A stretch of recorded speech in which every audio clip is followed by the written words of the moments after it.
alaykum. Bizani kuzatib turganlar. Melmersin kompaniyasi O'zbekistonda Toshkent shahrida o'zini faoliyatini davom ettiryapti.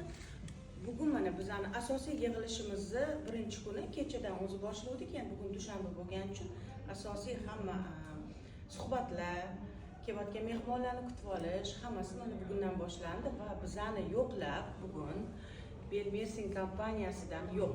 Mana qilaylik do'stlar. Melmersin kompaniyasining O'zbekiston Toshkent shahridagi vakili, lekin u vakil ham avval o'zi ham xonadon sotib olgan Mersindan mana shu inson orqali bizani topgan va bizdan xonadon xarid qilgan Husan aka bilan suhbatlashamiz. Husan aka, assalomu alaykum. Va alaykum assalom.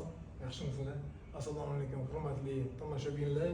Men ko'p yillar davomida Turkiya davlatidan o'zimga, oilamga xonadon qidirib shu narsaga kirishgan edim. Oxirgi 2-3 yil geosiyosiy vaziyat majbur qildiki, shu davlatdan o'zimga, oilamga tegishli bo'lgan yaxshi bir xonadon olish niyatim paydo bo'ldi. Antaliyada ko'p marta bo'lganman, Alaniyada bo'lganman. Lekin men uchun Mersin ochiq joy edi. Biz O'zbekistonda Toshkentda o'zbek firma orqali, tur firma orqali Mersinga borgan edik. Mersinga borib, shu hamma uylarni, xonadonlarni, inshootlarni kuzatib, o'z ko'zim bilan ko'rgandan keyin Mersin degan kompaniyani vakillari bilan tanishdik. Ular menga huquqiy tarafdan barcha hujjatlarni rasmiylashtirish bo'yicha, narxi bo'yicha katta yordami tegdi va men Mersindagi uylarning narxi hammabopligiga ishonganimdan keyin Mersindan dengizga 800 metr yaqin joydan o'zimga va oilamga yaxshi bir xonadon xarid qilib oldim. Husan aka, o'zi qayerdan eshitgansiz Mersin shahrida o'zi bizda Hasan, Husanlar ko'p, ozgina odam adashib ketadi. Qayerdan eshitdingiz mana? Nimaga qiziqish bo'ldi Mersin?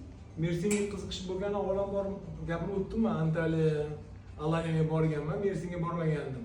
Lekin yoshga qarab bu meditsina tur firmalari mana shundan bittasi Mersinda medikal klinikalar zo'r joylashgan deb menga o'sha yo'llanma berishgan edi. Men 3-4 kun dam olgandan keyin ob-havosi, dengizi, sharoiti, insonlarni muomalasi yoqqandan keyin shu yerda yanada fikr paydo bo'ldiki, shu joydan o'zimga bir xonadon xarid qildi.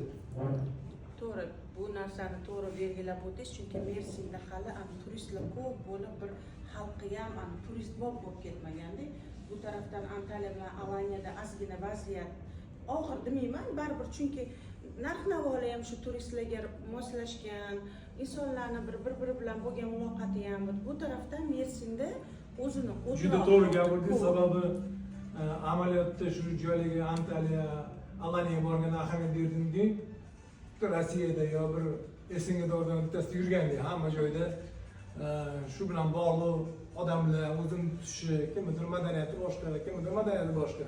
Lekin Mersinda haqiqatan ham juda madaniyatli, chiroyli, asosan turklar yashaydigan, boy turklar yashaydigan joy ekan. Menga shu joyi har tomonlama yoqdi. Maslahat berasiz demak. Albatta. Insonlarga demak, unda sizni agar vaqtingiz bo'lsa, xursand bo'lardik. Boshqa kunlari ham kelib, bizani mana siz boshlang'ich bir tajribasizda, bizning O'zbekistondagi, Toshkentdagi korxonamiz hali yosh. Endi mana 1 oy, 2 oy bo'ldi shu faoliyatni boshlashganiga. Mana bular birinchi ularni nima deydi, klientlaridan bittasi, mijozlaridan bittasi. Shuning uchun mana nima maslahat kerak bo'lsa, mana bularning fikrlarini eshitsanglar bo'ladi. Biz yana bu yerda pastda tortinmasdan aloqaga chiqsanglar, Mersinni O'zbekistonda, ya'ni Toshkentda o'zining vakolatxonasi bor. O'shalar orqali aloqaga chiqsanglar, bapurcha har bitta shart-sharoitlari bilan tushuntirib beraman. Yana bir holatda tushuntirib o'tishim kerak. Turkiyada mulk daxlsizligi bu qonunning asosiy mezoni. Shuning uchun Turkiya davlatidan ko'chmas mulk olsangiz, bilingki, bu sizga, sizni farzandlaringizga, navaralarga xizmat qilgan joy bo'ladi inshaalloh. To'ppa-to'g'ri. Mana bu tarafdan to'g'ri aytib o'tdilar. Sizlar faqat uy bo'yicha masala huquqiy maslahat ola olasizlar. Chunki hujjatlarning tarjimasi bo'yicha ham u yerda o'zimizni nimalarimiz bor, ishchilarimiz bor. Bu tarafdan ham sizlarga yordam beradi. Qanaqa qilib ishonchnomalar tayyorlanadi, chunki hammani ham har doim borishga yoki vaqti bo'lmaydi yoki bir boshqa sabablarga ko'ra bora olmasligi mumkin. Bizning vakilimiz sizlarga onlayn uyi olish bo'yicha ham yordam beradi. Hamma sharoitlarni tushuntirishadi. Pullarni o'tkazish bo'yicha qaysi bank bilan ishlasa bo'ladi, qanaqa pul o'tkazish yo'llari bor. Hammasini haqiqiy huquqiy tarafdan sizlarga yo'nalishni ko'rsatib berishadi. Husan aka, rahmat katta.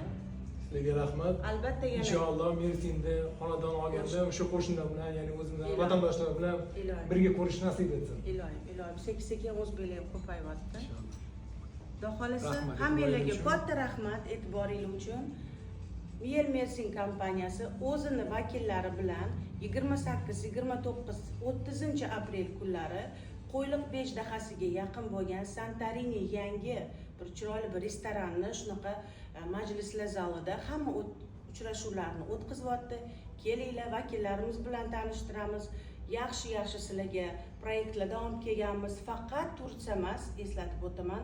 Miel Mersin kompaniyasi va ularning vakillari biz Severniy Kipr, Shimoliy Kipr, Dubay yo'nalishida ham juda bir kuchli tajribaga ega qurilish kompaniyalari bilan birga hamkorlik qilamiz.